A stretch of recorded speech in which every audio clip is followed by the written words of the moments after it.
Actually, when I bought my house, I was joking constantly about the concept of I can't wait to buy a threadbare bathrobe and shake a cane at cars yelling to slow down.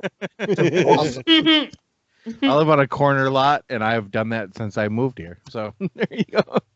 Let's be real, though. You were way more excited about the fact that you're right next to a cemetery. Yeah, that's actually pretty true. Actually, you want to know a fun fact about that cemetery? I lost my virginity in that cemetery. Wow. Like recently? That's pre-roll right there. Just a clip of Michael going, I lost my virginity in that cemetery. Jesus Christ. Yeah, The group bookmarked that for editing. You're being recorded. We're 44 minutes in. We got that, and then people talking about asses. This is great. That's like a How normal we roll, episode. yo. Pretty much. Yeah. The only difference is now this time it's, we're talking about like chicks' asses and it's not coming from Eddie. And we actually have Eddie, so we don't have to have new Eddie count down. Right, this is true. New Eddie got fucking benched for this week. Why That's don't we okay. have the old countdown in stereo? Oh, there we go. Wonder if we could sync that up. We'd have to have somebody else do the countdown for the countdown. That's fine. All right, ready? 5, 4, 3, 2, 1. That was your cue. Countdown. Jesus. Both failed. Dad, oh God. I thought Larry was going to jump in. That's Now it Right. becomes the final countdown. No, it was the countdown to the countdown, so you could do it together. See, this young lady gets it. yeah. Well, Eddie's sitting up there just smiling. No, because I was waiting for him to say, okay, guys, it's time for the countdown to do the countdown. I thought he was going to say that. This is I think they post-roll. thought this was for. I think they thought this was for like a future episode. I don't think they realized it was happening right now. right You know now. what? I think at this rate, we should just make this the episode.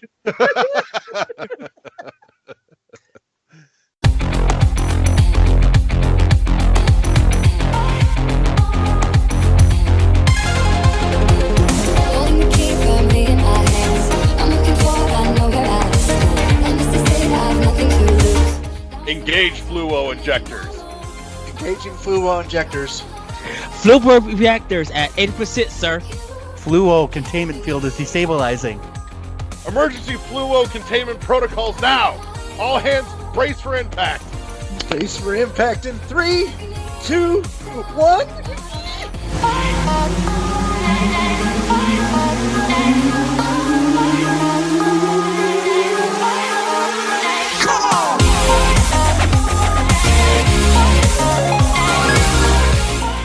Holy balls, we're making another episode of this shit show. Welcome back to World 101 Podcast. Before we dig into the meat and taters, you can and should find us at all the places that you find wonderful podcasts that somehow allowed us to slide in under the radar, trash that we are. So, there's our wonderful home at Podbean. That's podbean.world11podcast. World11podcast.podbean, all spelled out, all one word. YouTube, Google Podcasts, Apple Podcasts, Spotify. There's probably a few others. Basically, any place you find podcasts, we're around. Beyond that, let's jump in because Choose your fighter!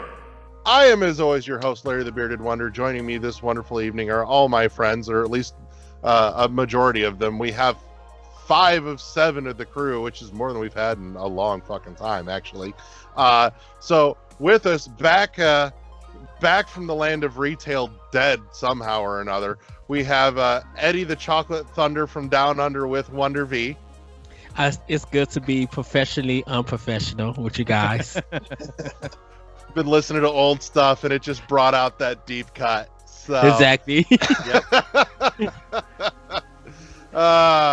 Josh the LeGroux.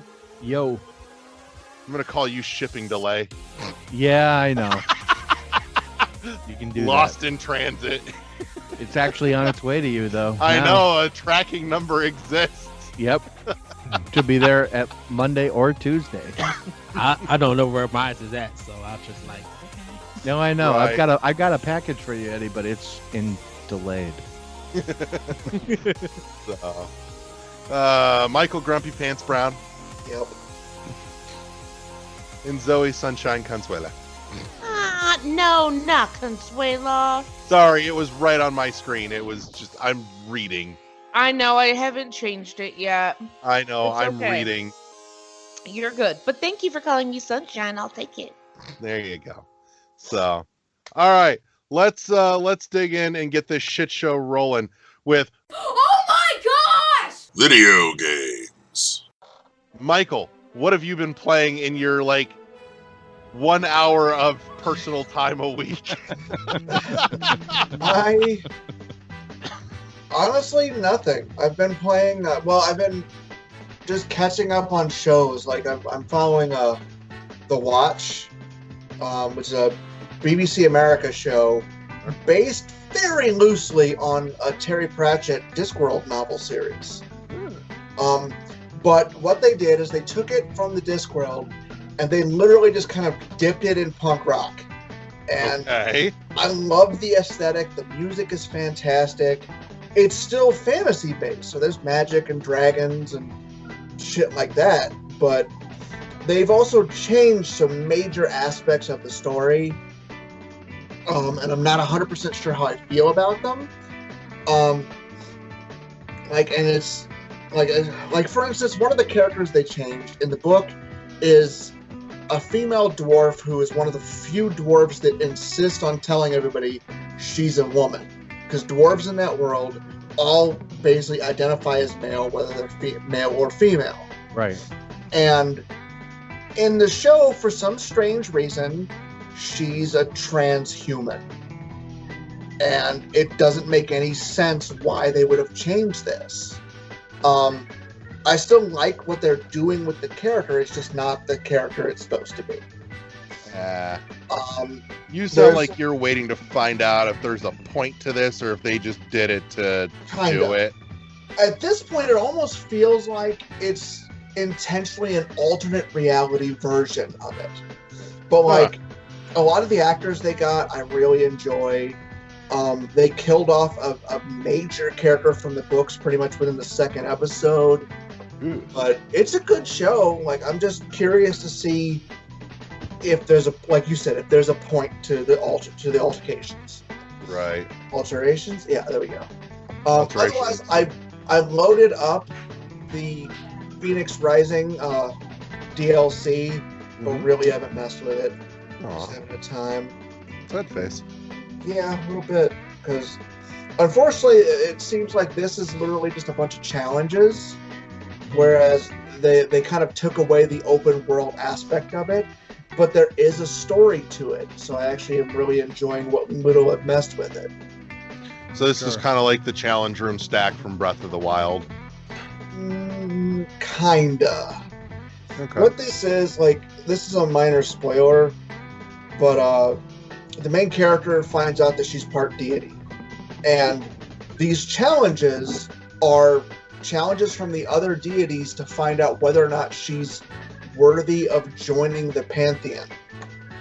Okay. So she's like a demigod, basically. Yeah.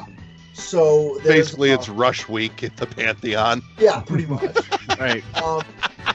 But one of the first things you get is a new item, a new suit of armor that allows you to jump again. So you have a triple jump now, which is like, oh, fuck yeah, I'm all about this. As I said, it's still a fantastic game. I just haven't had time to play with it yet. Can I just stop for a second and mention that I love the fact that your favorite thing in any video game ever Triple is a triple jump? Yes. I was just gonna say that. I think I I don't know, remember that makes Michael me told kinda happy me that. inside. Yeah. Like I don't anything. know why. I've He always wants enjoyed- triple jump. Ori, Yeah. he wants a triple jump. Fuck The yeah. fastest way to Hold get up. the triple jump. Did you ever play the Peacekeepers? Or it was old walkthrough beat 'em up style games Yeah, way back when on Super Nintendo. it's on Switch Yeah. Online. Is it? Huh? Yeah, Yeah. they were fantastic games. And there was a character in I don't think it was the Peacekeepers. I think it was the Brawl Brothers, the one before it, that one of the characters had a triple jump. So no matter what, he was the only character I'd play. Like, and there was no reason for him to have a triple jump because there was no platforming in the game whatsoever. But I needed it. I kind of love everything about that fact. Yes. So, it's the little thing some days. It really is. But I've been toying with the idea of starting up Miles Morales, but I know that's going to be a time sink, and I just don't have it right now. It's only about 6.5 hours. Not It's that 6.5 hours, but after I get home from a 10-hour Right. day, No, I hear you. like I don't want to sink a couple hours into that when Right. I've got all this other bullshit I got to do, and Welcome to adulthood. I don't like it. I would like to return it and exchange it for something else. Yeah. Free trial's over, right? Yeah, fuck all that rot. I'm done. Your subscription is non-cancelable. Yep. Fuck. I'm gonna fake my own death to get out of it. Been over the 14-day return policy window. I'm sorry. Right. Mhm. I need to hire a Karen to help me bitch enough to get me out. Wow. Oh, God. Wow. Michael, I'm just curious, by the way, because I think you're probably the only other person on here that cares about as much as I do. Have you gotten to crack the new Dead Cells DLC yet? I have not. I have bought it. But Okay. I completely forgot that I bought it. All right, I bought it. I have not forgotten I bought it, but I haven't gotten to crack the new DLC yet. Yeah. But I really want like an animated Dead Cells series. I want them to take the shorts Yes. and make me like full episodes. You I know, want them I to don't continue think to it have would no work- dialogue or anything. I Just don't think it that. would work in full episode format. I think the little 2-minute trailers like that is perfect. I think any more than that, and you're just kind of taking away what's making it great. You're probably right, but at some point there's going to be enough of them. With Aeon Flux way back when, the moment Yeah. they gave her a voice, it ruined the shit out of it. Yeah. To that end, though, at some point there will be enough of them that I want them available on a DVD or a Blu-ray. I could probably make that happen, actually. Like, I want a nice produced, like, official one that I can Okay, throw yeah, I can't do throw that. some dollars at because they deserve some love for that. Those are fantastic. Ugh. And LeGrew, if you haven't shown your wife those, you should. She'd probably love the shit out of those. I'm just saying. Yeah, probably. So, would. but, Eddie, fuck have you been playing? So Short version. So for Xbox One, I finished Tell Me Why. I finished all 3. Really good game. It has some problems, like it kind of loses its way when it gets to like the 3rd act, but it's a good story. You kind of find out what happens to the mother and like part of the story and some of the characters and everything.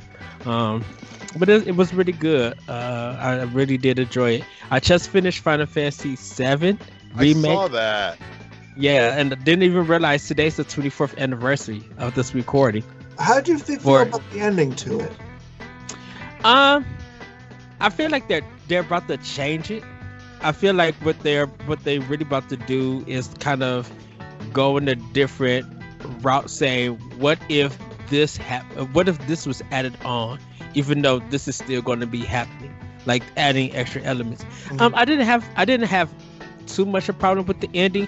I really feel like some of the stuff was a lot of pandering. Like, Is it just me, or does it seem like certain characters are aware that something has been altered? if anything that's been altered would have been Aerith. She's the only one that's probably know that stuff is being Well, altered. I think her and Sephiroth are both aware that something is different. Right. Yeah, Sephiroth, yes, and maybe Red 13. Yeah. Might know something. Which- Like I Barrett. really like the portrayal of him in it. Like, Yeah. I like what they did with him. Barrett, Now, Tifa. bear in mind, I've never finished the original game. Mhm. I've managed to play it up to the point where you leave Midgard, and then like I always lost interest for some reason or another. I've never finished the original version. But Once they leave Midgar, a lot of that stuff is kind of like the rest of the story with Yeah. dealing with Cloud and like his like mental state and everything. Right.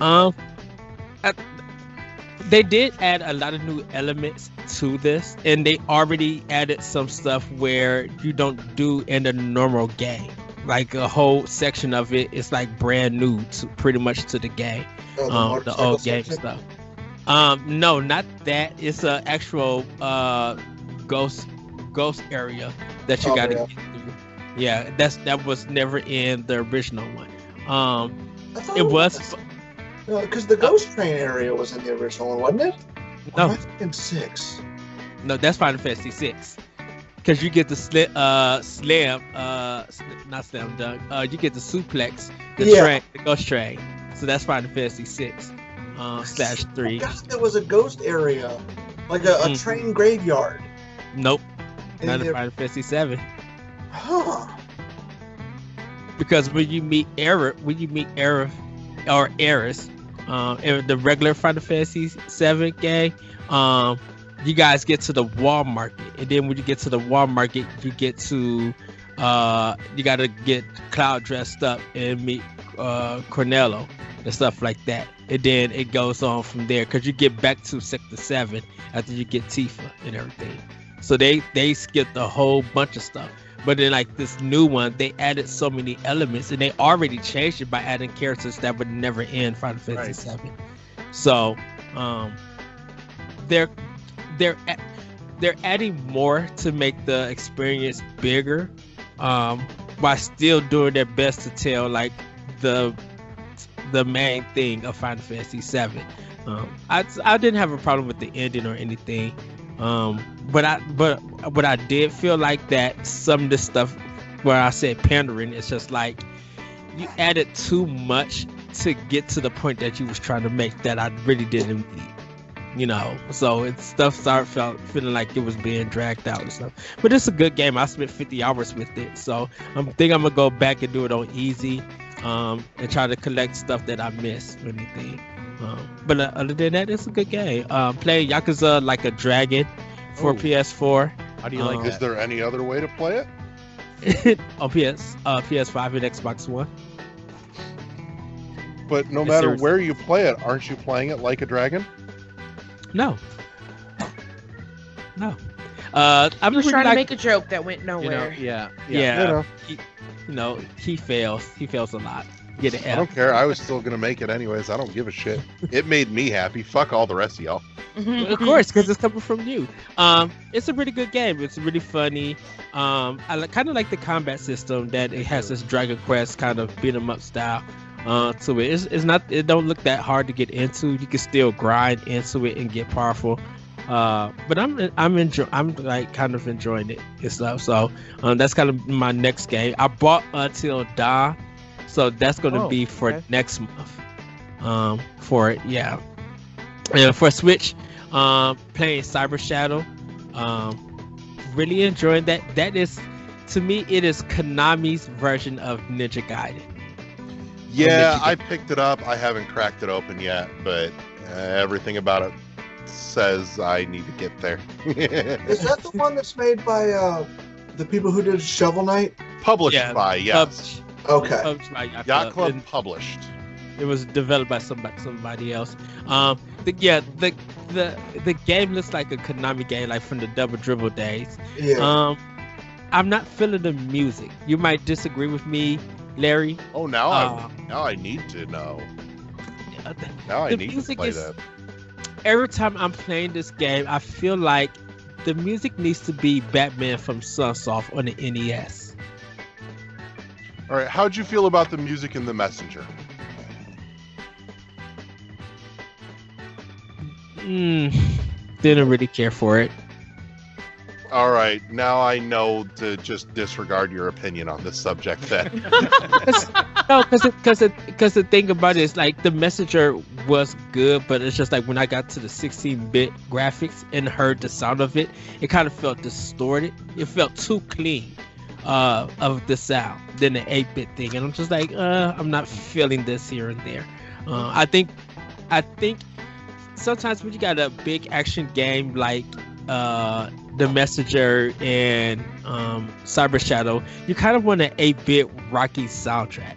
And the reason why I say Batman from Sunsoft is that's like the energy with the music and all the action that's going on fits everything. And some of the stuff is not fitting a game like this.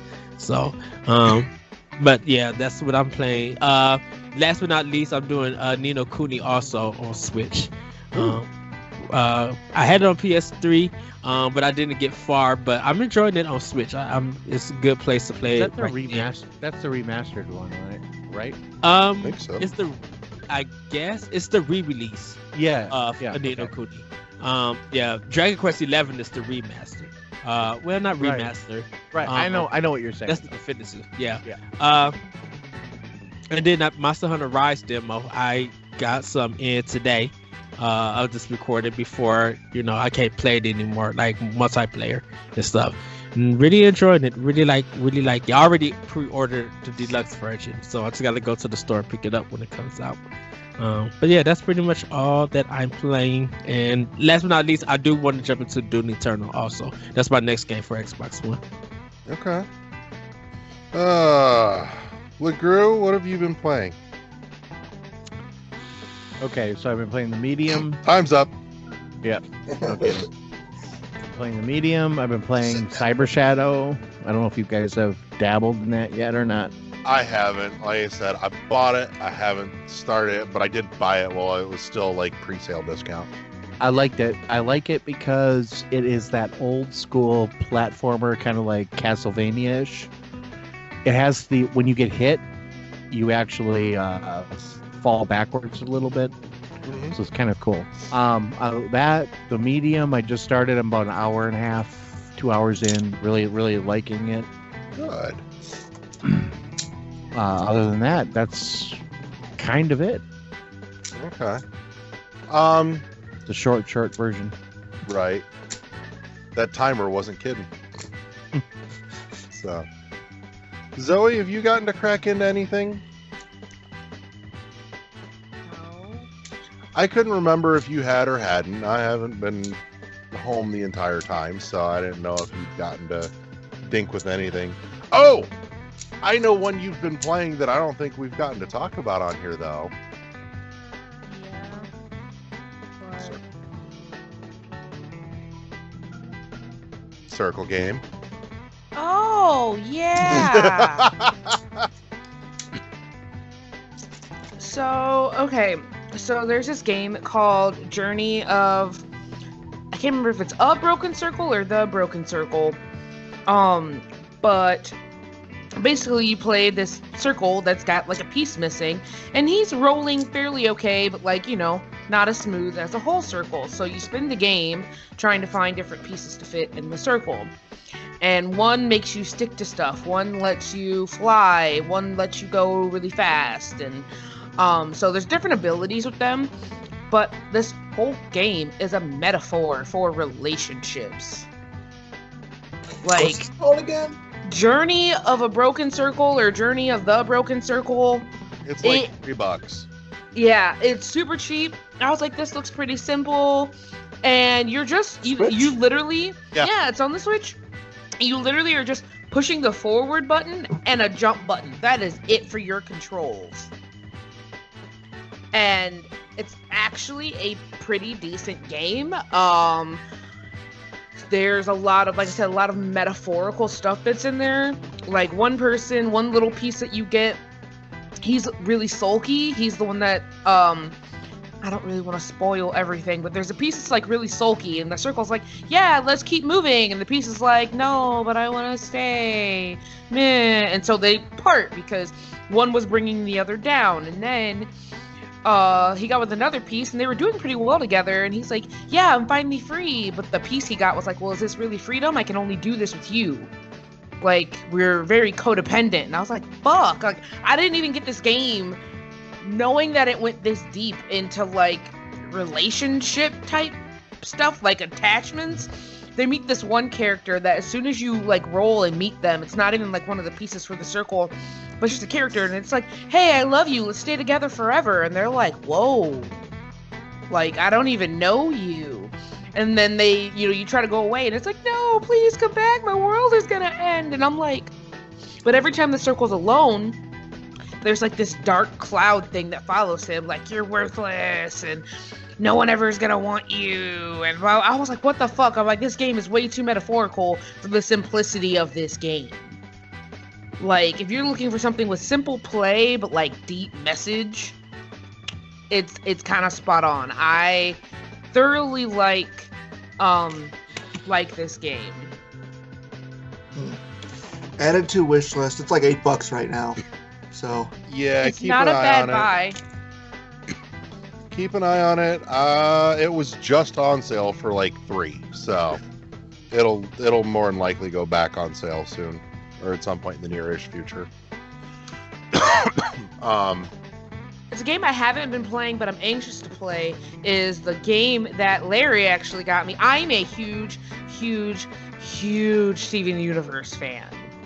Like, if anyone was like, hey, I haven't seen that, I'm like, let's sit down and rewatch it. I think I have started it with people 4 or 5 times, if that tells you how much I love this show. I give no fucks about rewatching it.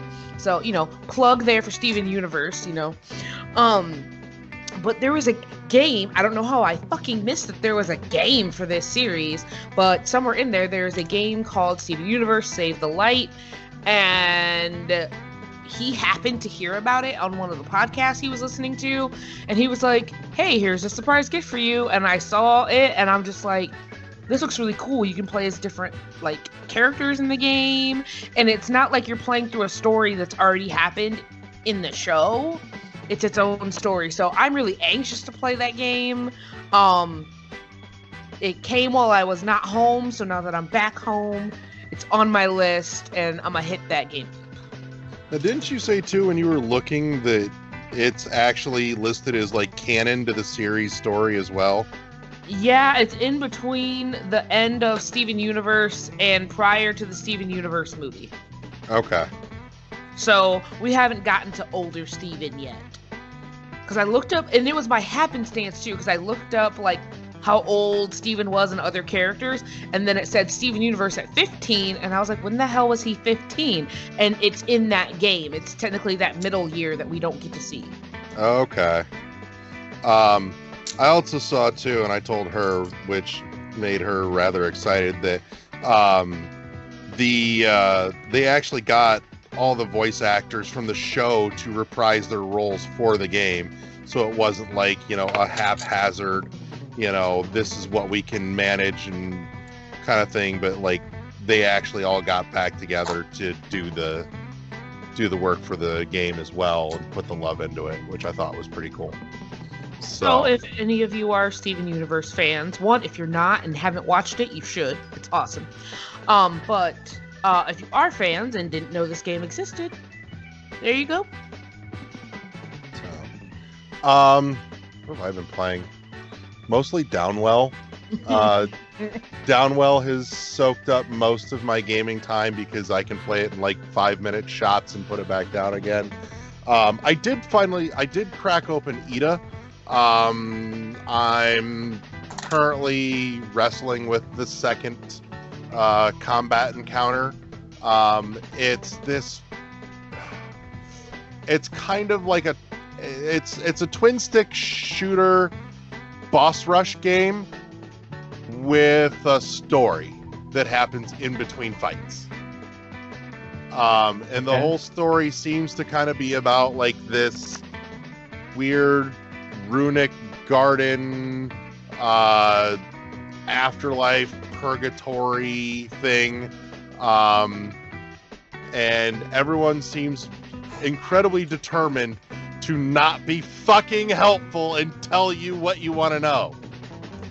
I have yet to see any good reason for anyone not to just give you a fucking explanation of what the hell's happening, other than to drag it out, which they seem happy to do.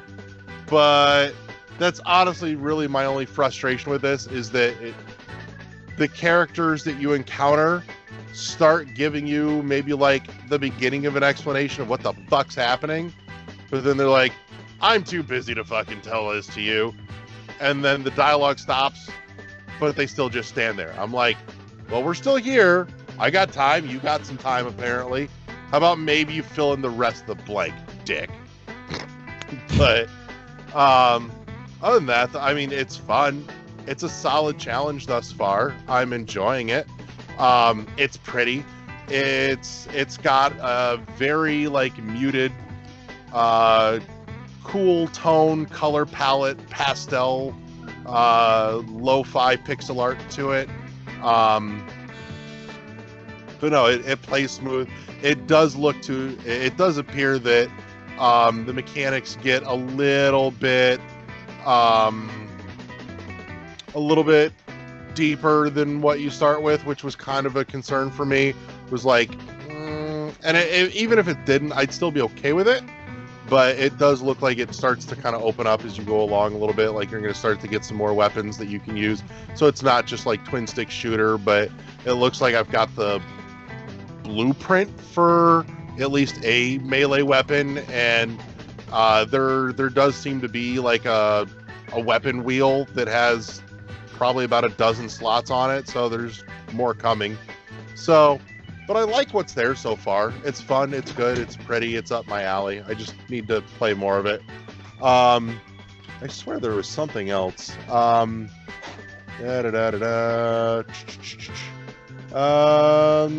No, maybe that was it.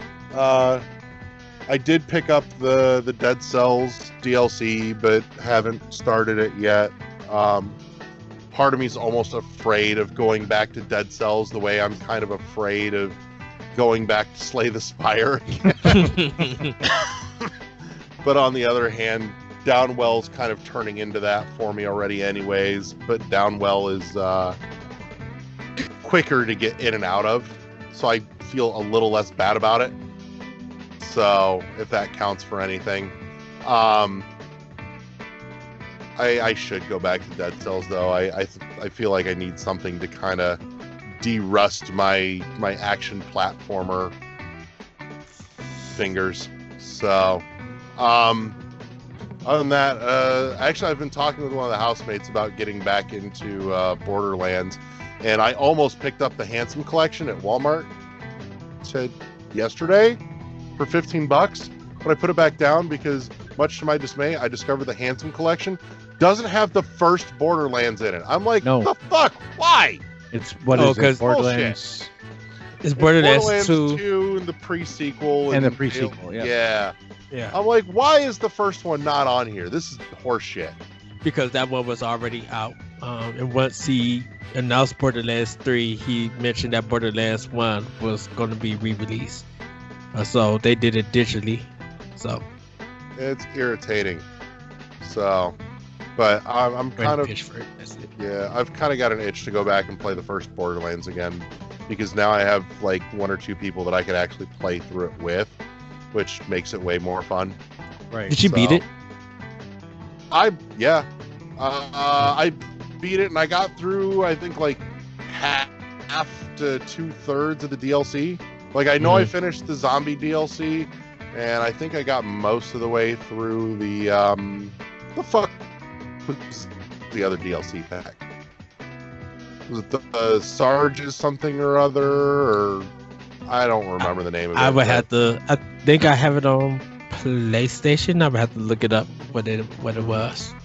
But yeah, I played a good hunk of the DLC after I finished the main campaign as well. So, but I think that's what I've been playing. And honestly, I'm kind of excited to sit and watch Zoe play the Steven Universe game, because to give you an idea of what it looks like gameplay wise, it has a kind of action RPG look to it, in the vein of South Park Stick of Truth.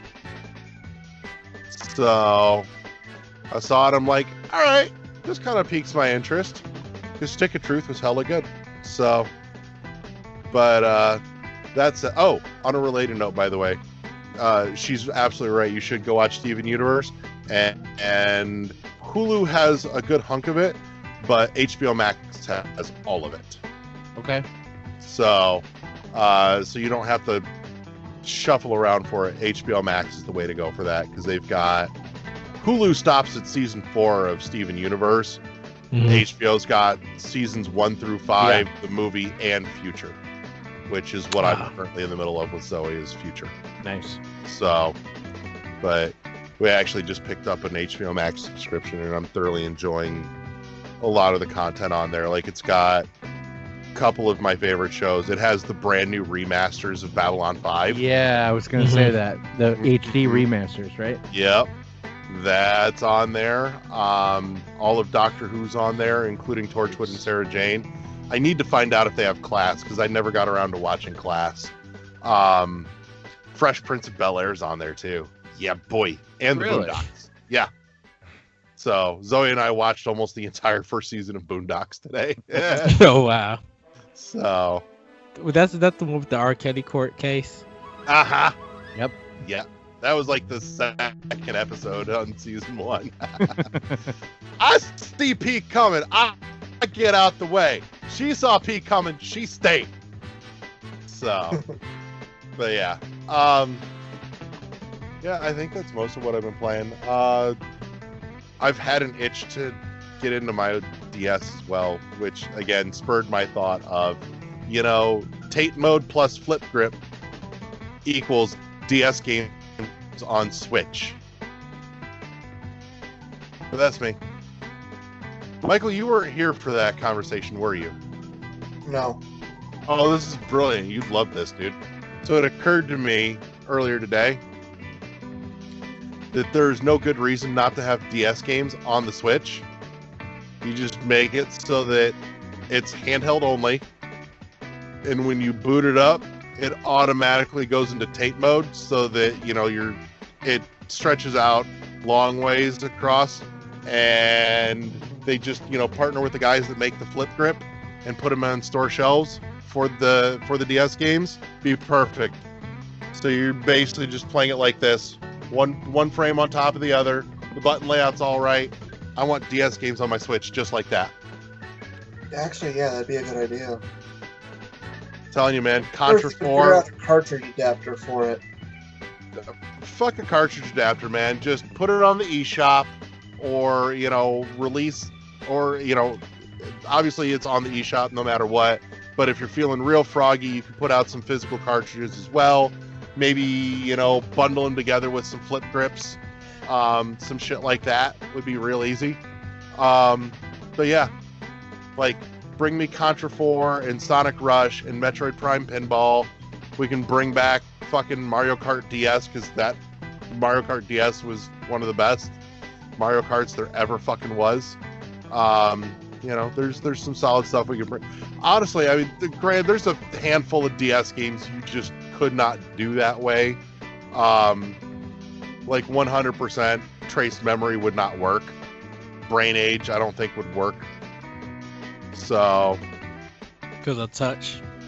no, you could totally no. do touch, because the Switch is a touch screen. And I think you could I just, forgot the Switch was a touchscreen. Yeah. Passive screen. Yep. and you So can pretty again- much just like take your finger and slide it down for games that need you to like close it and then slide it back up.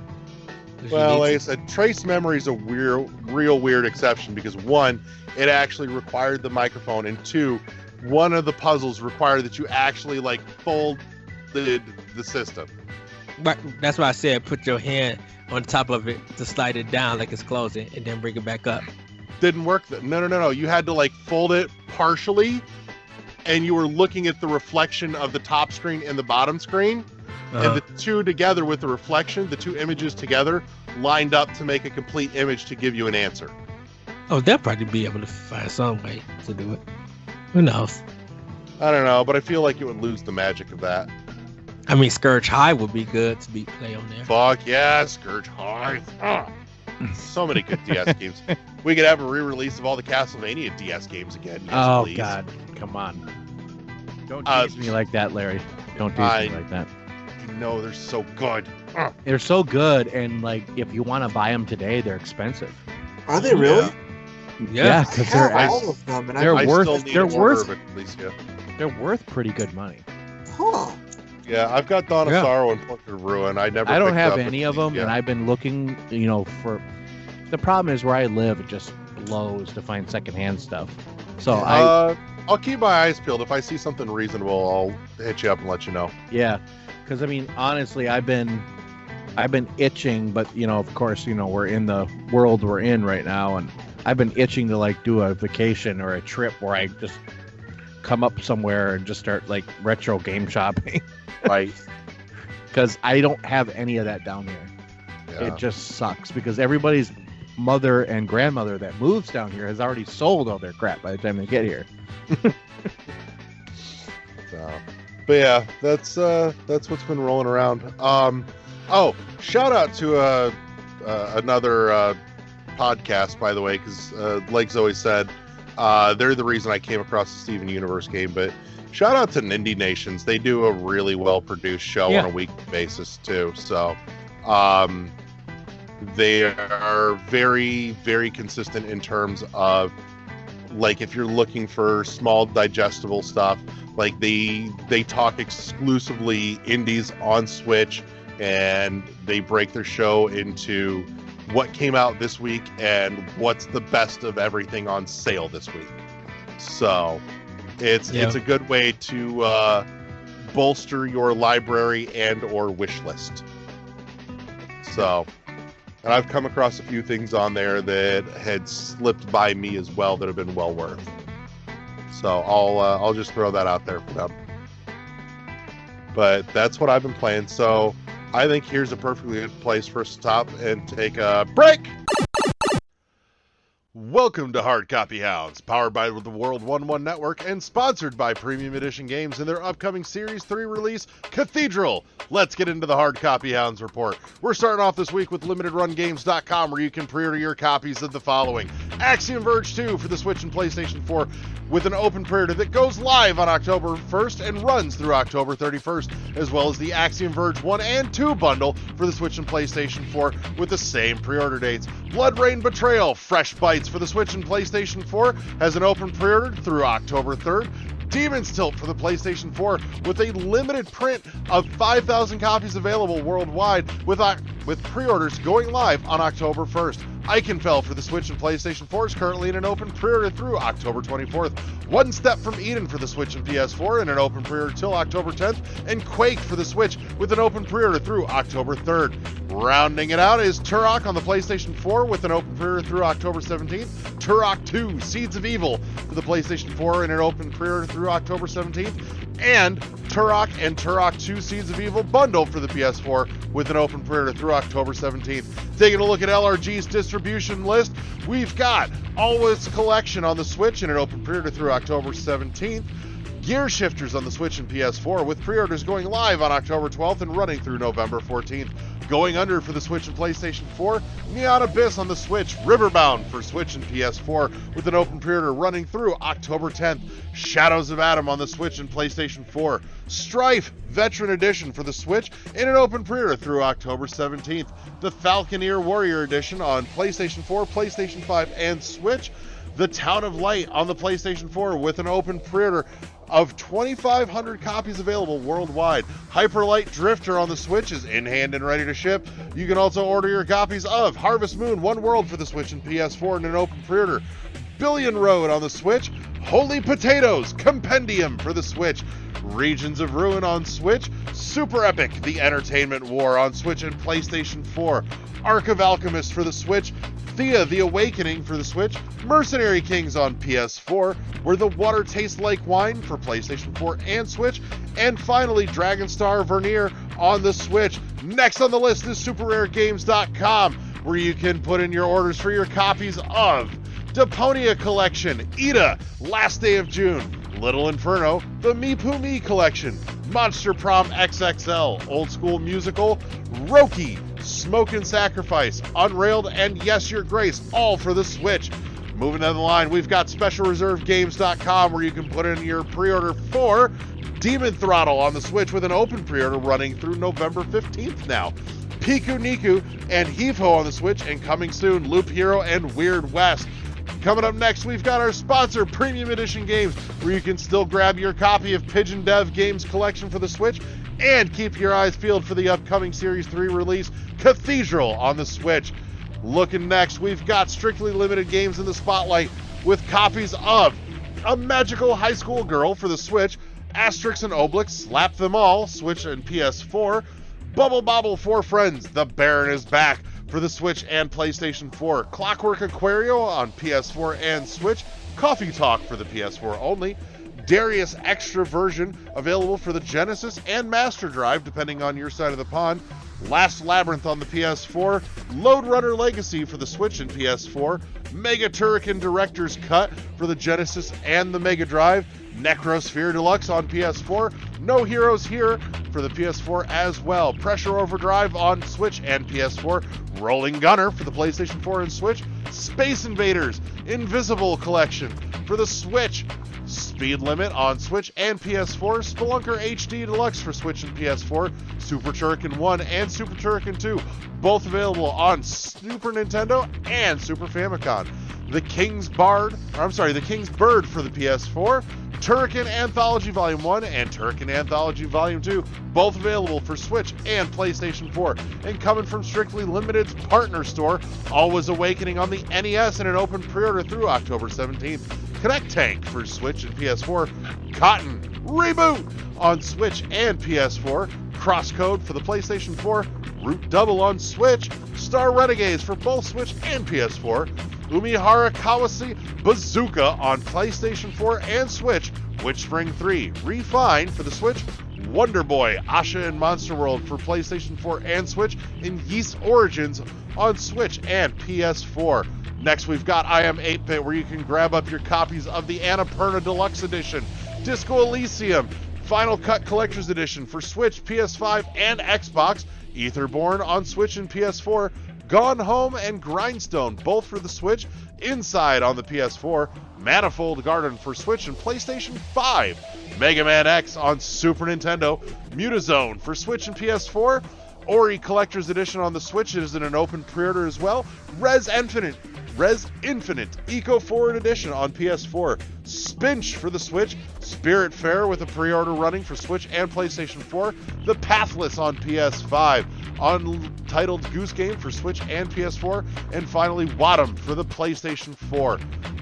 Come towards the end of the list, we've got SignatureEditionGames.com, where you can grab up your copies of 30-in-1 Game Collection for the Switch, Alex Kidd and Miracle World DX for Switch, PS4, PS5, and Xbox, Origami 2 for PS4 and PS5, Bomber Crew on the Switch and PlayStation 4, Bounty Battle for Switch, PS4, and Xbox, Brawl Out and Candle both on the PlayStation 4, Children of Morta for Switch, PS4, Xbox, and PC, Cloudpunk for the Switch, Xbox, and the PC, Darkest Dungeon on PS4 only, Dead Cells for Switch and PlayStation 4, Dungeon of the Endless on PS4, For the King for Switch and PS4, and Frostpunk for PlayStation 4 and Xbox One, Hellpoint on Switch and PS4, Hero Defense on PS4 only, House Flipper for Switch, PS4, and Xbox One, Instant Sports Summer Games on the Switch, The Long Reach for PlayStation 4, Monster Harvest on PS4 and Switch, Moonlighter for PS4 exclusively, Northgard on Switch, PS4, and Xbox One,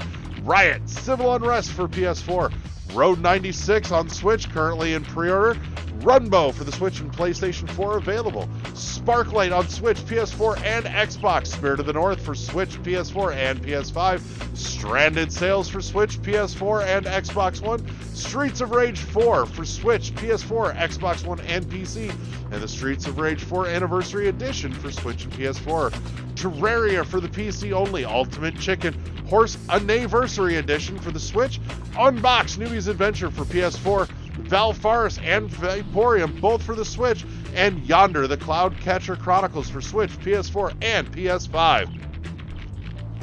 Dropping down with two to go, East Asia Soft, partnered with PlayAsia.com, is where you can grab your copies of Alchemic Joust, Black Sea Odyssey, and Bleed plus Bleed 2, as well as Caveman Warriors and Devious Dungeon, all for the PlayStation 4, Distraint Collection on Switch, Fall of Light Darkest Edition for the PS4, If My Heart Had Wings on Switch, Leap of Fate PS4, Love Esquire on the Switch, as well as Morio Crystal H, and Murder by Numbers, all for the Switch, Panty Party Perfect Body for the Switch, Rainbow Moon and Rye for the PS4, Seabed on Switch, Semispheres for PS4 and PS Vita, Smashing the Battle Ghost Soul for the Switch and PS4, Tachyon Project on PS4 only, The Letter, a horror visual novel on Switch, Trigger Witch for Switch and PS5 on Epic, and Vesta, as well as X-Morph Defense, all for the PS4. And finally on the Hard Copy Hounds report this week, Fangamer.com, where you can get your copy of Bug Snacks for the PlayStation 4 and PlayStation 5, currently in an open pre-order, Later Alligator, Stardew Valley, both for the Switch, Hollow Knight on Switch and PS4, Undertale for Switch, PS4, and PC, Slime Rancher on PS4 and Xbox One, Spelunky for PS4 and PC, and last but not least, Hyperspace Outlaw for the Switch, currently in an open pre-order, coming from Fangamer.com. And that's the Hard Copy Hounds report, and as always, fuck the scalpers. And we're back with the third half of the show. This week, we're taking a deep dive into adventure games as a lost and or dying or dead genre of gaming. So we were conversing a little bit earlier today and mourning the loss of adventure games. And LeGrew, I think you're the one that kind of brought it up because you've been playing some of the medium, and apparently the medium's getting some hate. So fill in some details here. Okay, so I've been playing the medium. It's on You're Game loving Pass. the medium. Yeah, I actually really like it. I'm about 2.5 hours in, and I'm at that point where I'm really enjoying it. You know, and a lot of the reviews, I've read some of the reviews, I've listened to some of the reviews on YouTube. A lot of the reviews stem from it's being like tank controls, and it's not. Oh, it's hard when the you know, there's a fixed camera and the camera changes when you're moving, and that kind of thing. And it's like old school. It is definitely like an old school adventure game, like not like Thimbleweed Park, but like an old school like 3D adventure game, kind of like all the Sierra games were back in the day and all that kind of thing. Yeah. And I really enjoy that because it's chill. It's a chill game to play. It's supposed to be this horror kind of game, but the medium is not that much horror to it. It's a very ambient game. You have some music, you kind of get you put your lights down in your game room and you put your TV on and you just kind of turn it on and play. Maybe a little more suspense. Yeah, I enjoy that. And there's a couple of jump scares here and there, but it's not like crazy. Because I'm not really one for horror games, but I see these people, they're always complaining about that. I'm like, well, sometimes, stuff can be, it could be a good 7 out of 10 or a 6 out of 10 game. And you're just, for me, that's fine. Yeah. Not everything has to be this, set the world on fire type thing. Right. And I'm enjoying it. So that's where I'm at with it. But it's definitely a lost art because seeing how many people are complaining about it, I'm like, oh, okay. I think more people are complaining about it on how it's kind of basic and it's kind of short. It's a double A game. It's definitely a double A game. It's not a triple A game. And I think for what it's trying to do, it does it very well. Which is just, it whets your appetite for more, really. And I think it could have been better. I mean, it's not perfect by any means. There's a lot of things they could have improved upon, but for what they're trying to do, I think it's good. I think AA games as a whole. I think because it's on Game Pass, people are able to criticize it more. If it was like straight to $70 that people pay for it to get it, I think the criticism would have been a little bit less. But since they're not paying for it, they feel like they can say what they need to say. That's a whole nother thing too. Like Game Pass with it's almost like the entitlement of people on Game Pass think that these games should just be like, half of them think the game should just be, your mediocre game, and the other half think it should just be this like awesome AAA exclusive game. And from the way I look at it is like, it's a Game Pass game. That's okay. I'm going to play it. But if you want to buy it, it's a $50 game. Well, for it to be like a current gen game now, like a Series X game, it should have been more. And if it was going to be like that, I think the premise is great. Right. It needs fleshing out a little more. Yeah. Because I think everybody's just like the double screen thing is what sells the game. But that wears out throughout the. And I think you don't get it a lot. No, and that from so views far, I've seen. so far in my experience, you do not experience that as much as the developers are kind of letting you on to believe, type of thing. So it was kind of like, oh, this was a new gameplay mechanic. It was supposed to be this dual world. You could just like go in and out, but you can't. It's only in certain areas that you can. So, Well, you know, I know for some adventure games like Larry Suit Leisure, Leisure Suit Larry. Leisure Suit Larry, sorry, Yeah. Larry Suit Leisure. Leisure Suit Larry and games like that back from the 80s and 90s. Those kind of adventure games where you gotta say the right dialogue, or you gotta make sure this one item is logically fit to make this other item to make progress. That's what some adventure games people are thinking of. But Right. adventure games kind of have changed in a sense. Now, Zelda for some people is an action adventure game because there's a lot of actions that you're doing for fighting. When you think of an adventure game, you're thinking of exploration, solving puzzles, make a progression. It's That's where I'm confused because you guys said adventure games originally, and I'm thinking like adventure platformer stuff. So I've never really played much of the point and click style stuff that you guys have been mentioning.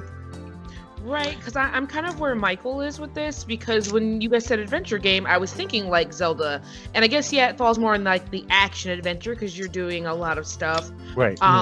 But for me, it was still an adventure game. What am I trying to think of? I feel like Spyro is an adventure game, but like, Yeah. like things like that are adventure game. And I like Spyro, but like, there's a lot of action in there, so I could see it being action adventure. I personally am not a huge fan of just adventure games. Like, I think the biggest one I could think of is Minecraft, where you're just doing stuff, making things to like, accomplish this goal, and I can't. Games with too much free reign, I'm just like, no thanks. Well, I know a lot of indie developers are doing adventure games. In the sense, adventure games have kind of become the stuff like Detroit Become Human and Heavy Rain, Right. and things like there, where you go to a certain thing, press a button, and they interact, and you are able to tell the story, but you could change it at any time and stuff. Not Quantum Break, Quantic Dreams is known for doing a lot of that stuff, Fahrenheit and stuff like there. So those have kind of become the adventure games of now. Like Tell Me Why in their other games, the Strangers one that Square Enix published, those would be considered as adventure games because you're exploring and you're finding things, and you're making decisions, and that could affect the game itself. I think when it's adventure games like that, there is a story to it, and you have to progress the story by kind of interacting with things and making decisions like that.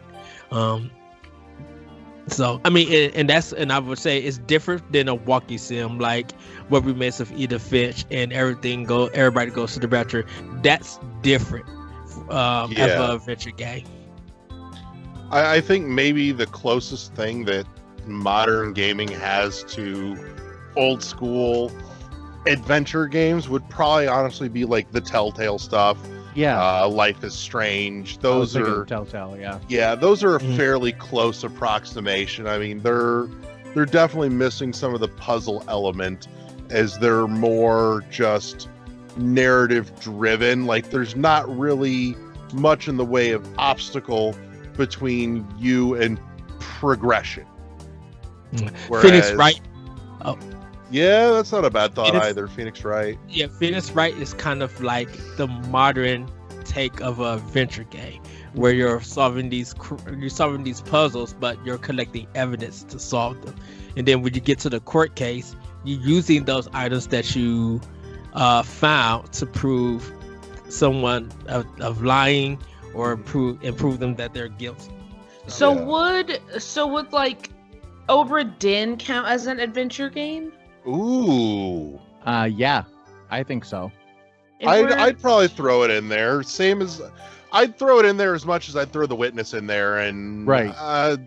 I think it's close. Now the Witness, like we used to have those games. It was the puzzle adventure. Yeah, Myst, I Journeyman, hate Neverhood. puzzles. I don't like Because you puzzles. have to solve the puzzle in order to progress. I and- did like. Go ahead. No, go ahead. I was gonna say I did like Obra Dinn as far as adventure games go. Honestly, the only reason I stopped playing it was because I feel like it stretched out so far. Trying to make the connections was really, really hard. And like there'd be people's faces that were clear, but I'm like, I don't even know who this motherfucker is. Like I don't have any sort of. I feel like you need a notepad of your own See, and that's while like you play that game. so when I used to play old school adventure games in the 90s, and I had a bunch of I actually had a notepad, and I still do have it somewhere where I made maps and I made like. You have to do this and that to get to this because you had to remember that shit, and you couldn't. There was like I remember like King's Quest series, for example. There was like King's I Quest had 5. that game. Yeah, there was King's Quest 5 was like there was like a spot when you had to go through the desert and you had to go through different like oases and everything. And I actually had to map that out so I wouldn't die because you only could go like 4 screens at a time. It was very interesting, but that was a different time for sure. Actually, as a matter of fact, sweetheart, if you want to take a crack at it, I do have Myst on the Switch on cartridge, so you could dink around with it just to kind of experience like old school PC point and click adventure. So it's here at the house if you want to screw with it. Yeah. So- One of the funnest adventure games that I played was Hotel Dusk Room 213. Ooh, yeah. There was a couple of good ones on the DS as well. We were just talking about Trace Memory. Yeah. Would be another one in that category easily. Ghost Trick was one. Oh fuck! I forgot that existed. Yeah. Ghost Trick was cool because it used a rotoscope as its graphics and everything. You had to kind of like rewind time and get things together and stuff like that to find out what's going on, like solving these mysteries and everything. It was a really cool game from Capcom. Rotoscoping like, is gorgeous when it's done well.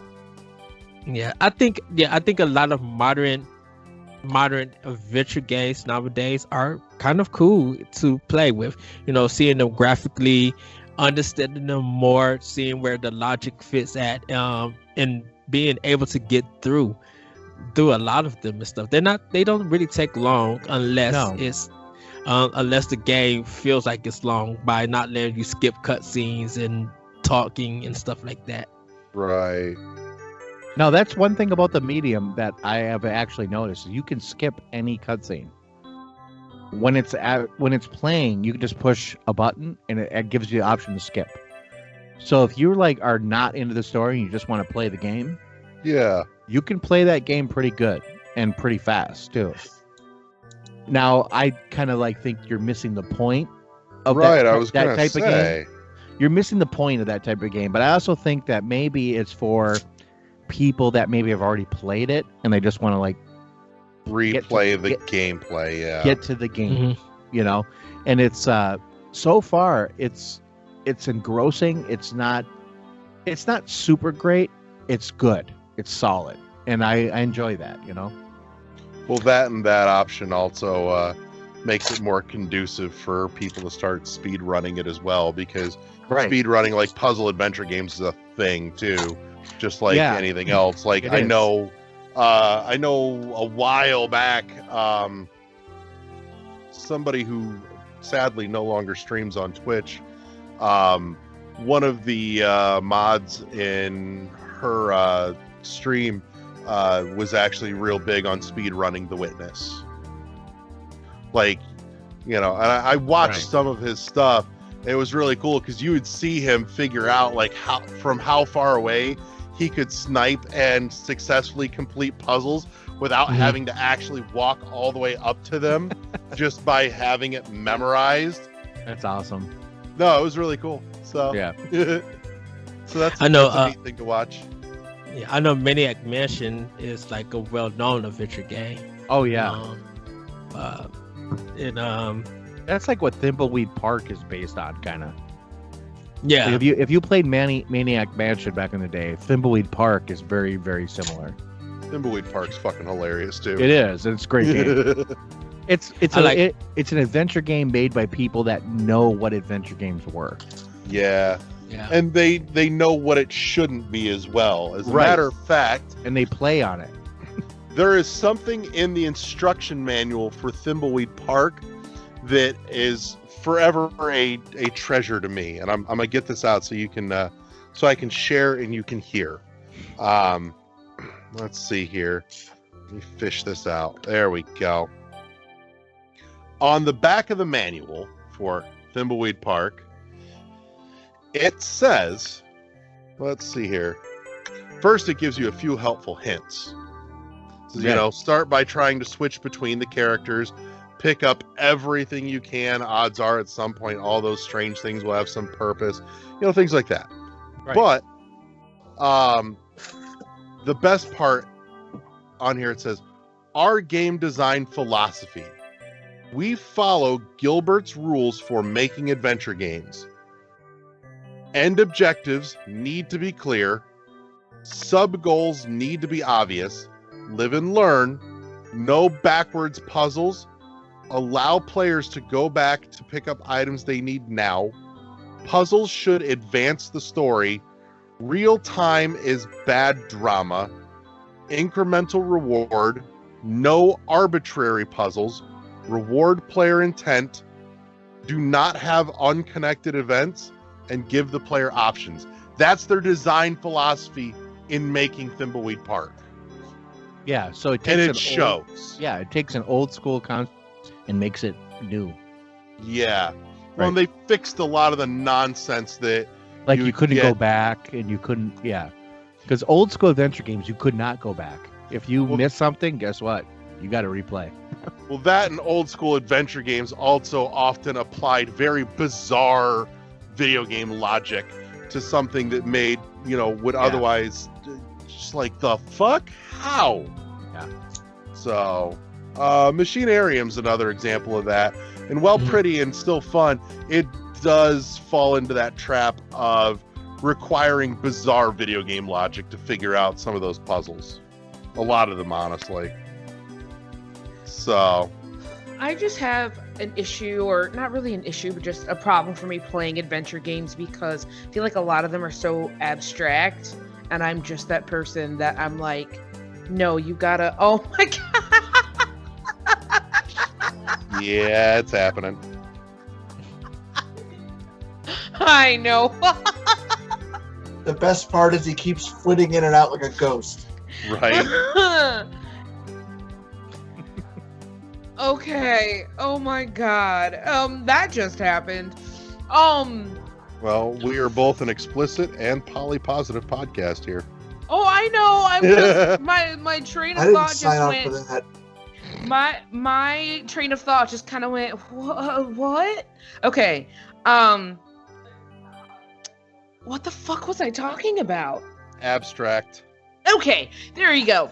It was too abstract, and like I just can't. As somebody with ADHD who has a hard time focusing, trying to get me to find abstracty like puzzles and shit, like.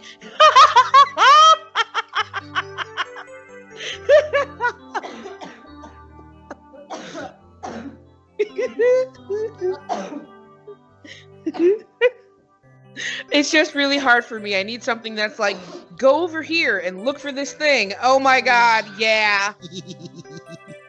That sounds good to me. Look at that. Mhm.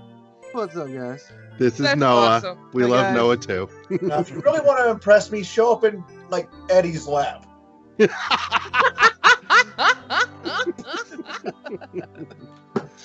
I love the two of them. Two of the like straightest dudes fucking ever, but they get closer every day, and I swear they're gonna run away from me and Tasha and elope. Like they are. Anything's They're possible. adorable. There you go. Does he have Gundams? Transformers.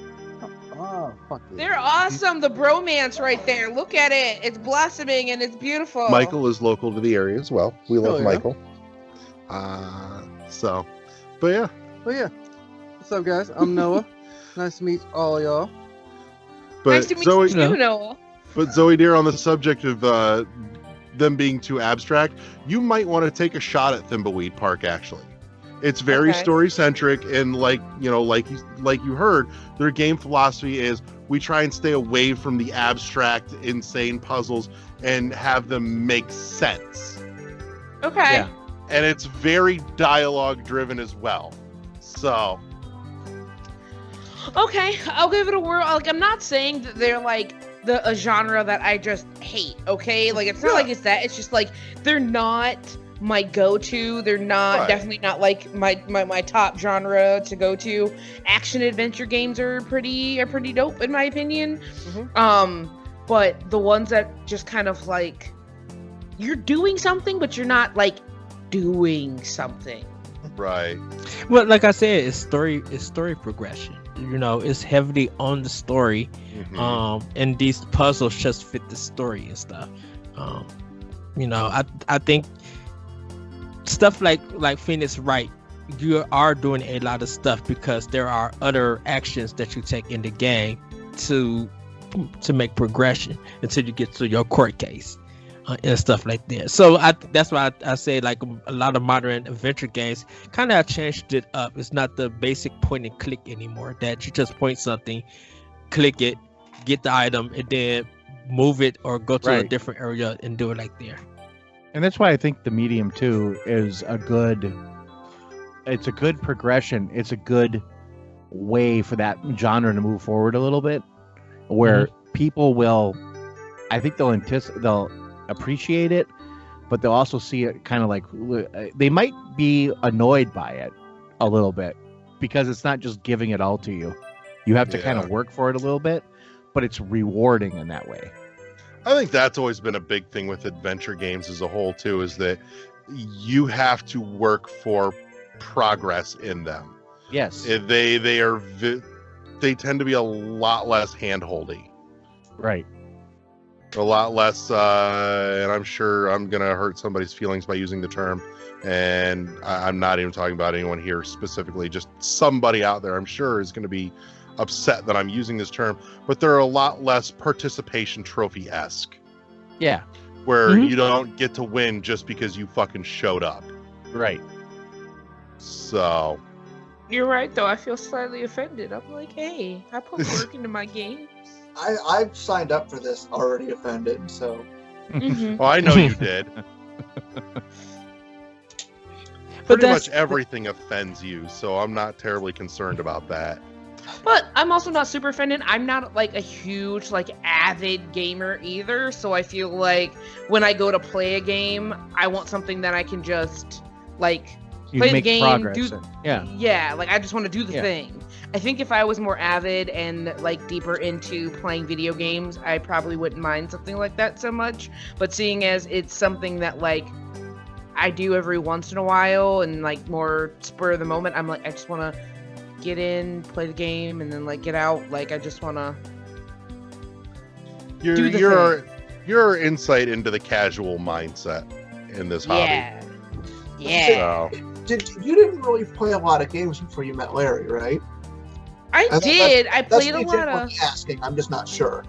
I played. Okay, so quick little background on my video game history. I played a fuck ton as a kid. Like I played on the SNES, I played on the NES, I played on original Xbox, and then when the 360 came out, I had a PS2. Like I played games all the time. I have an older brother who he is an avid video game player, and that's how me and my brother connected. We played video games. I think one of our favorite things to do was do like the Hordes co-op for Gears of War and like build the lasers and shit. As my brother would call it, he would throw murders at people and I would help him because he was that crazy ass motherfucker that's like, I'm gonna take this assault rifle and just charge in. I'm like, dude, you're a fucking dumbass. He was always dying, but I was always a sniper in the back, so whenever he would respawn, he'd come back where I was and then be like, cool, I can get my shit together for a second and go back up. So as a kid, I had a whole lot. And then when I left my parents' house, adulting kicked me in the ass. And so my video game playing went, and until about a couple years ago, me and my ex started playing games pretty heavily. I played a lot of Paladins. That was like my go-to thing to play. Basically, Paladins is a free knockoff Overwatch. So I enjoyed playing that. We played zombies for Call of Duty. I just honestly haven't had the time to dig into games. If I'm being honest, like, just adulting has me not doing that. And really all I have the energy for by the time I come home is sitting and staring at a screen and like watching TV. So it's not that I don't like games or I was never into games. It was just like, it was weird because I feel like I took like this hiatus and then trying to come back in. I'm like, what the fuck with video games right now? Like, I'm like, I remember this. And I'm just like, so I'm having a hard time branching outside of my comfort zone, considering like where I was with games, then taking that break and then hopping back in with games. I'm just like, like the last Wii system I played, or Nintendo system I played was the Wii. Mm-hmm. And then going to the Switch, I was like, and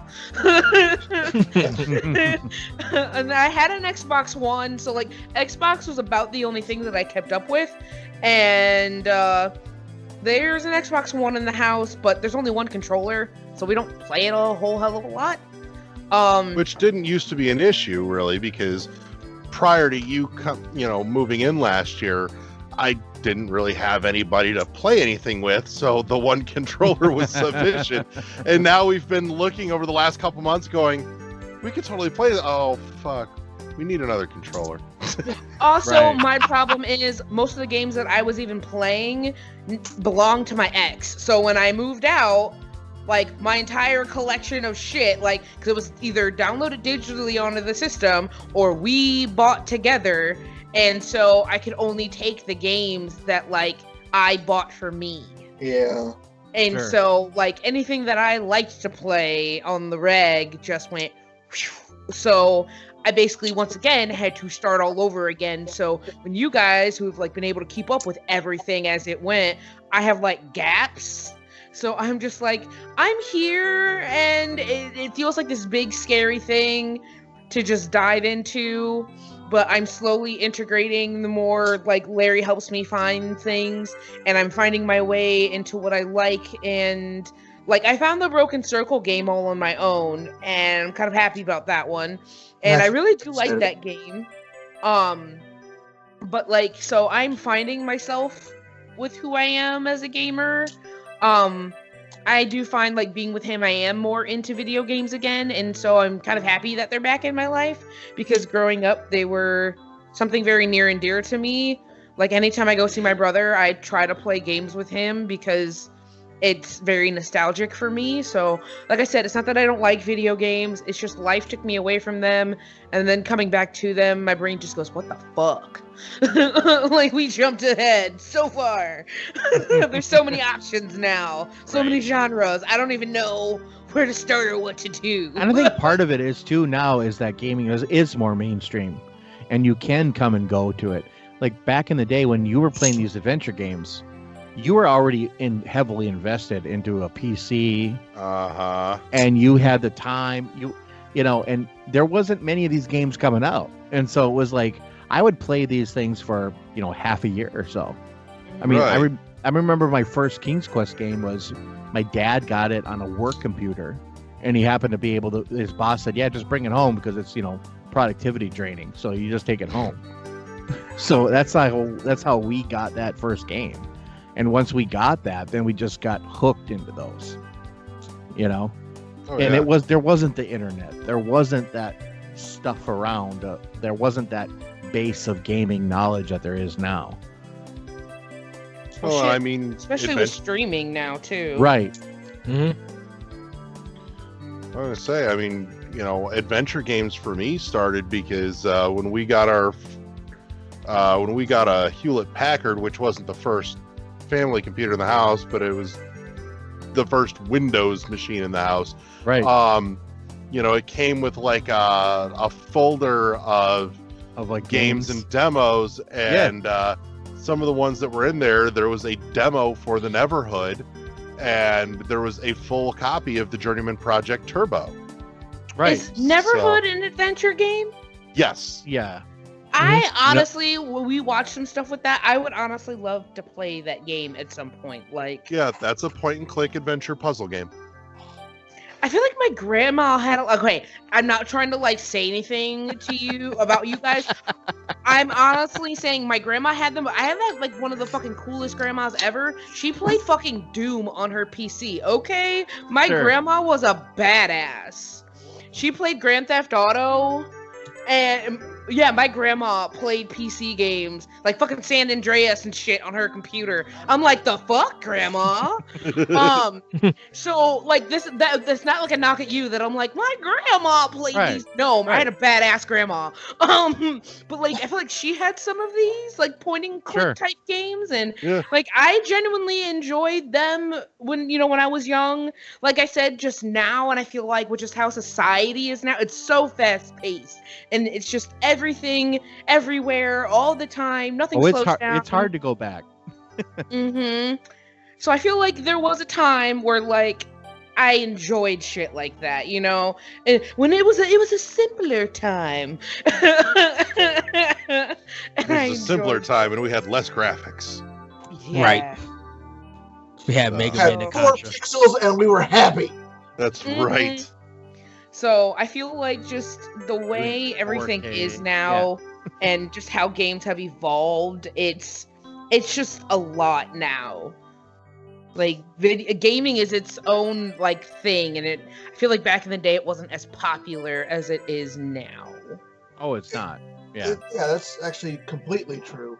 Like, I'm kind of the same way in that, like, I don't play a lot. I don't care about a lot of the new shit that comes out. Like, AAA games, I don't even pay attention. I don't give a shit. I play a lot of indie games because a lot of indie games are very retro. They're, much closer to what I grew up on. Right. Oh, yeah. So I kind of, as I said, I tend to stick with a lot of that. Unfortunately, the adventure titles, like, I've literally never played any of them. Like, you guys haven't mentioned a single game I've played today in this conversation. Really? Yeah. Yes, I have not played a single one. Whew. I know Myst exists, and I've heard you mention the Neverhood before. That's it. Michael, I feel like for you, what you need to do is just watch a playthrough of the Neverhood. I could I- see Yeah, I think It was just good. consuming it visually, you will love it. As I said, If, the closest to this kind of genre that I've played was on the original Nintendo, the first Shadowgate. Oh, I okay. haven't played Yeah. anything like it since. Phoenix Wright, the collection, the trilogy's played any on Switch. Never played any of them. Yeah. If you want to try the Phoenix Wright's game, they're on Switch. Really good. Because, They're like, very full game. The Professor Layton games, those would be along the same lines, right? My ex was really into that series. I maybe kind of. I think those lean more strictly puzzle than adventure. Yeah. 'Cause those are more very puzzle specific. Like, you're there for the puzzles, Right. and the story just kind of happens as a result. Okay. Versus completing puzzles and figuring shit out being a driving mechanic of progression. Fair enough. Does that make sense? Yeah, it Okay. does.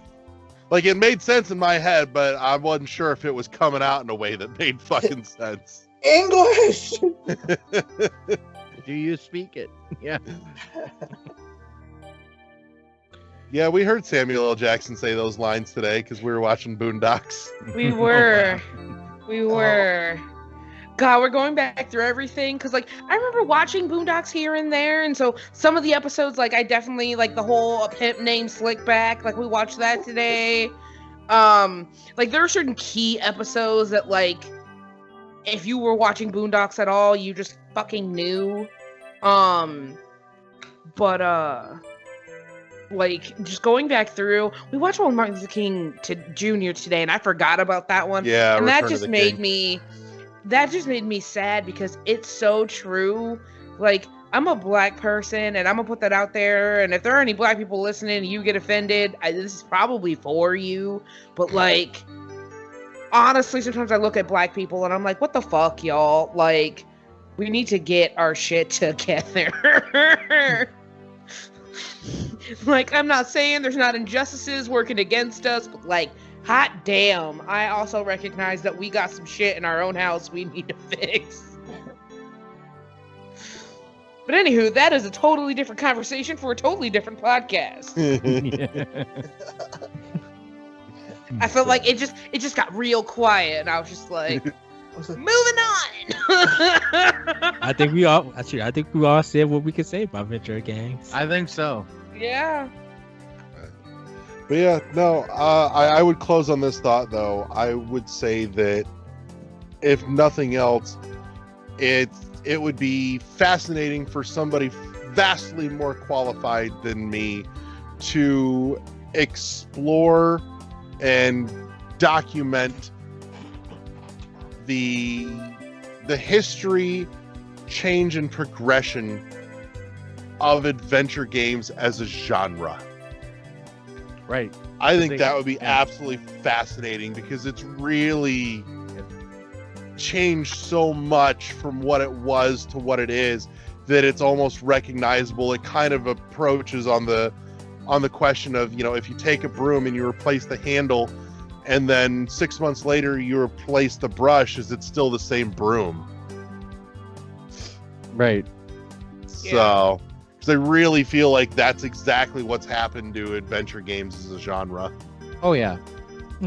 Pretty much they just evolved, and there's different kinds. So, I almost think at this point there should be at least a footnote or like a subclassifier of present or modern adventure as opposed to classic adventure to distinguish what the fuck you're talking about. Not that it's super pertinent, but for the sake of sanity, because that's so broad spectrum now, you know, that's fair. Just a thought. I don't think it's as pertinent an issue as what we talked about a couple weeks ago with Metroidvanias and Microvanias, but it's something for consideration. So, absolutely. Yep. But at that point, though, I think the big differential is that it's time that has really made the change in that genre versus the volume of games coming out in it now, as well as that genre being diluted as a result. But so I don't know, kind of the difference between a vertical slice and a horizontal slice on the subject. Yeah. But anyways, no, that sounds like a perfectly good place to wrap up, though. So I want to thank all my friends for coming and hanging out with me this week. Thank you to Eddie and Zoe and Josh and Michael and Tasha and Noah for coming and sitting in laps for a minute. Also, as you're hearing this, I'm assuming this will probably be up, and at least it fucking better be up by the time we're still doing this shit. Yeah. Weekdays, Monday through Friday, 1 p.m. Eastern on... you should join us on our Twitter. That's World1_1 podcast on Twitter. We're running a feature called #CrackTheVault, where we're digging into old episodes from years ago and listening and live tweeting along. It's been kind of fun. We've had some folks, previous show guests, have kind of popped in as they get brought up in conversation and said hi. Fucking Cliffy B actually jumped in this past week and jumped in the Twitter with us on that for a hot minute. So you never know who's gonna fucking turn up. But yeah, that's a thing we're doing these days. So, you know, something fun to do. It's a great way to, you know, kind of get a glimpse at where we used to be versus where we are now. And, you know, it's kind of fun to listen back and go, holy shit, we said that? Yeah.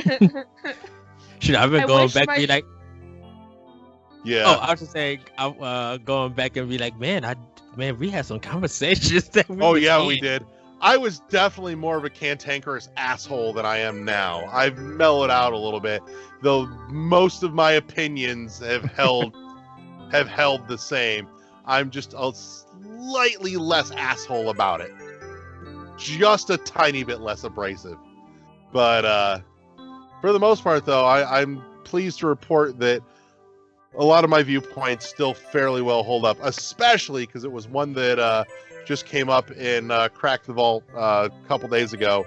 Was I still firmly believe that I have the correct answer for revamping the review system for the video gaming industry as a whole. So, suck The it. money thing. You're damn right. It's a better solution. So, like at this point, the only thing that could genuinely complicate that is Game Pass. And even then, I don't think that really presents much of an issue. So, meh. I firmly believe my solution has stood the test of time. So there you have it. I wish my job allowed me to follow while you're doing that, but being a teacher, I can't really sit at my phone and catch, what you're doing while you're doing it. I really wish that I could, but because sometimes I have going in later. Well, yeah, I do that, and I look back, but I have listened to some of the old shows. It's kind of funny going back and just listening to some of the stuff you guys have talked about is very interesting, and if anything, gives me an insight into like some of the stuff you guys have talked about, what you guys kind of do as a collective as I work my way back into putting games back into my life. So it's been fun to go back and listen to. God, Eddie, remember when we didn't even know the Switch was going to be a thing? Yeah. Exactly. Oh God, when we were happy with the like 3 games a year we got on our Wii U. Exactly. We got 3 games a year and we were fucking grateful. And the thing about this, those 3 games were up for like Game of the Year nominations. Uh-huh. So, back when we used to talk about the game that we don't talk about anymore.